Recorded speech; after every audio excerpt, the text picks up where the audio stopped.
There's also something I'm going to talk about, moments of power. A moment of power is a special window, a window of time when someone, your prospects, your customers, your partners, your boss, your team members are going to be particularly open to listening to what you have to say, particularly willing to listen to you.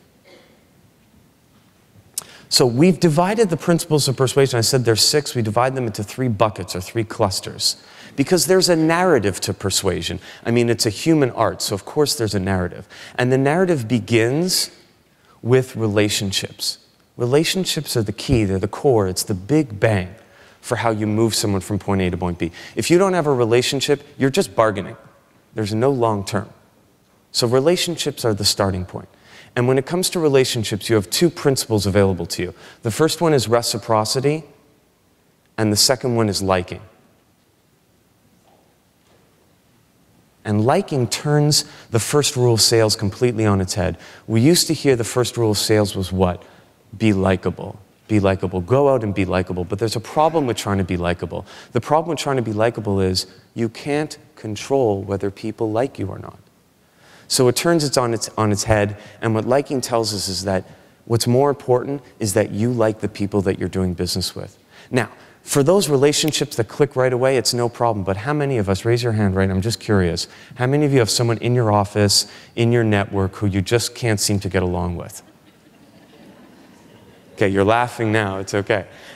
So how do you overcome that obstacle? So we're going to look at the 3 factors, I'll share with you the 3 factors that influence or impact liking more than any other, according to the science. The second bucket or cluster is uncertainty. So yes, I've got a great relationship with this gentleman, but I can't move him because he's uncertain.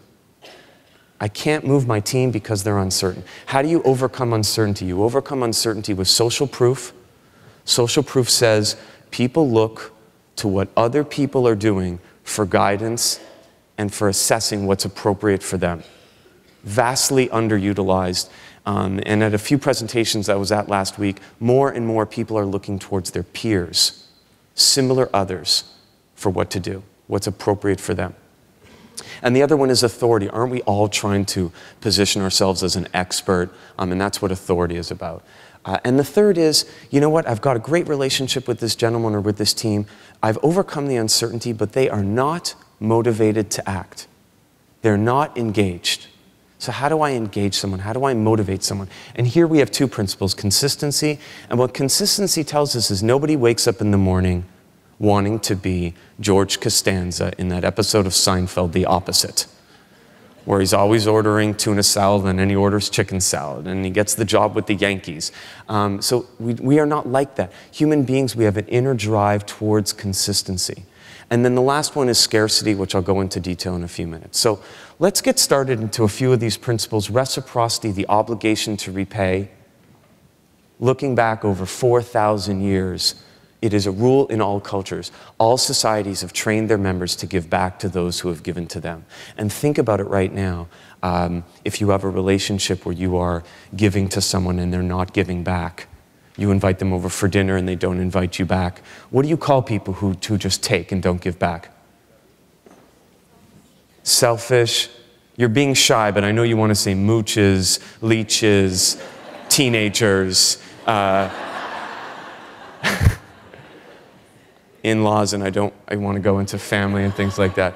So it's a rule in all cultures. It's this exchange that actually makes us human. And how do you invoke this principle? You invoke this principle by being the first person to give. And what a nice message to follow Craig, talking about giving and talking about Minga and talking about giving first. Think about a networking situation. So many people come to me and say, oh, I don't want to go to that networking event, and I don't like small talk, and is there anyone going to be there who's going to be able to help me get a job?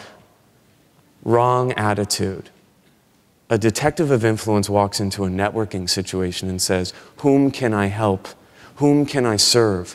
He seeks, or she seeks first to serve before asking for anything in return. That's what builds strong relationships. That's what builds long-term trusted relationships.